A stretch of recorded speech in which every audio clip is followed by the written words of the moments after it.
மாம்பழம் என்றதுமே அனைவரின் நினைவிலும் முதலில் தோன்றுவது சேலம்தான்.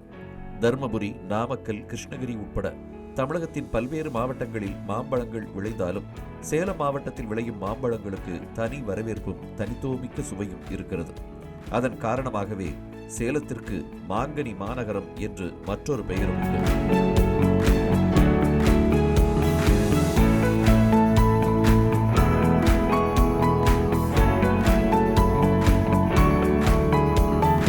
மல்கோவா, சேலம், பெங்களூரா, பங்கனபள்ளி, நடுச்சாலை, தோத்தாத்திரி, சக்கரக்கட்டி என 16 வகையிலான மாம்பழங்களின் சீசன் தற்போது சேலத்தில் களைகட்டத் தொடங்கியுள்ளது.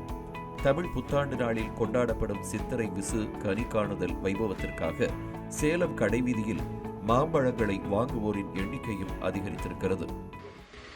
சேலத்தில் இப்போ விளையக்கூடியது நடுச்சாலை மாம்பழம், சேலம் குண்டு, அல்போன்சான்னு சொல்லுவாங்க, அதுவும் இருக்கு. இமாம் பசந்து, மல்கோவா, தோத்தாபுரி மாங்காய், செந்தூரா, இது எல்லாமே இப்போ வந்துகிட்டு இருக்குதுங்க. நல்லாவே இருக்கு. பழம் எல்லாமே ருசியா வந்துருச்சு. இப்போ வரக்கூடிய வாய்ப்புகள் எல்லாம் நல்லாவே இருக்கு. சேலம் மட்டுமல்லாது நாமக்கல் மாவட்டம் திருச்செங்கோடு, மல்லசமுத்திரம், திருச்சி மாவட்டம் துறையூர் உள்ளிட்ட பல்வேறு பகுதிகளில் இருந்து மாம்பழங்கள் சேலத்திற்கு விற்பனைக்கு கொண்டு வரப்படுகின்றன.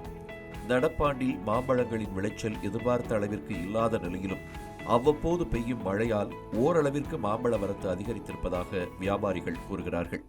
பொதுவாக மாம்பழம் இந்த வருஷம் கொஞ்சம் லேட்டாக வந்திருக்கு. இப்போ மழை கொஞ்சம் பெஞ்சிருக்கு. அதனால் காய்கள் கொஞ்சம் தரமாகவே வருது. விலைவாசியெல்லாம் கொஞ்சம் ஓரளவுக்கு குறைவாகவே இருக்கும்.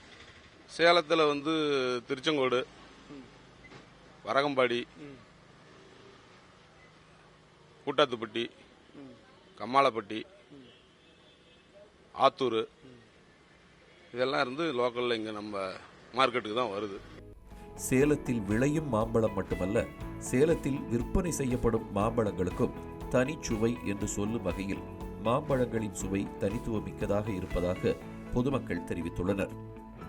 தமிழகம் மட்டுமன்றி கர்நாடகா, மகாராஷ்டிரா, மத்திய பிரதேசம், குஜராத் போன்ற வெளி மாநிலங்களுக்கும் மாம்பழங்கள் விற்பனைக்காக அனுப்பப்படுவது விவசாயிகளுக்கும் வியாபாரிகளுக்கும் மிகுந்த மகிழ்ச்சியை ஏற்படுத்தியிருக்கிறது. தமிழ் ஜனம் செய்திகளுக்காக சேலத்திலிருந்து செய்தியாளர் SK கண்ணன்.